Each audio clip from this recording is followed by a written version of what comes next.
Assalamu алейкум, жылкы көрмандары, биздин катталуучулар, туугандар. Бүгүн 15 март 2024 жыл Пирградный мал базарынын жанынан чыгарыш болуп жатат. Тай бар экен ушул жерде. Адилет эке, бунун тайдын жашы канча дедиңиз? Майга 1 жаша. Бул чаар деп коюшабы же апалуза деп кандай болуп калат түнүсү? Апалуза деп айтса, чаар деп коюшат. Чаар апалуза деп кое берет экен, а? Ар жакта эми ар түрдүү айтылат экен. Жазга 1 жаш болот, а? Пародасы кандай болуп калат? Өспүрүм тайдын. Местный эле жылкыбы? Главный местный жылкы экен.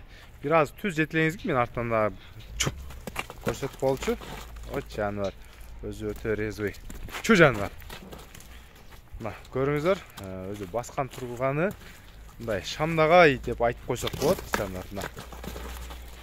Ээсин сүйрөп кетейин деп. Ушундай кармап туруңузчу. Пут колун көрсөтүп коеюн. Пут колу тазабы? Таза. Ден соолугуна кепилдик бар, а? Мына.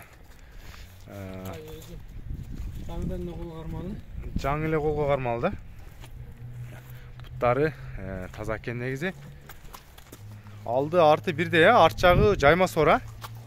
Негизи уй сор деп коет, мына көрүңүздөр, уй сор эмес, бунун арт жактары жайма сор экен. Өзү шамнагай курч болгон жылкы экен. Местный жылкы издегендерге ушундай. Негизи бу чараттардын кандай чыккан, чараттар жөнүндө билесизби анча-мынча? Чокар деп айтып калышат го. Өтө күчтүү жылкы деп атканмын. Булар баар жок эле кыргыз жылкы болушкан, а? Ондарына, если чокар жөнүндө билсеңиздер, комментарийге жаза кетиңиздер.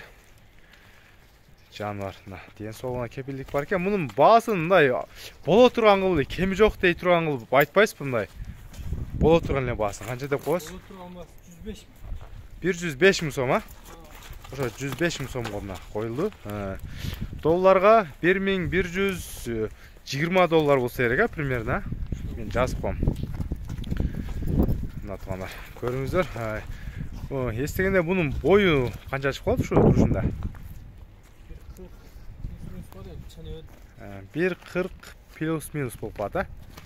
Мына туугандар, көрүңүздөр, өзү ден соолуктары жакшы экен, 4 казыгы таза. Жылкыны жакшы деш керек. Чарат жөнүндө билсеңиздер комментарийге жазыңыздар. Адреси ориентировка. Бул шаар жактан түшүп келатканда Фучка менен түшкөндө деле же болсо мына Пирградный мал базарды баарыңыздар билесиздер. Ошо Пирградный мал базары тетиги үйдүн арт жагында да, ошонун жанында эле турат. Эсине байланышыңыздар.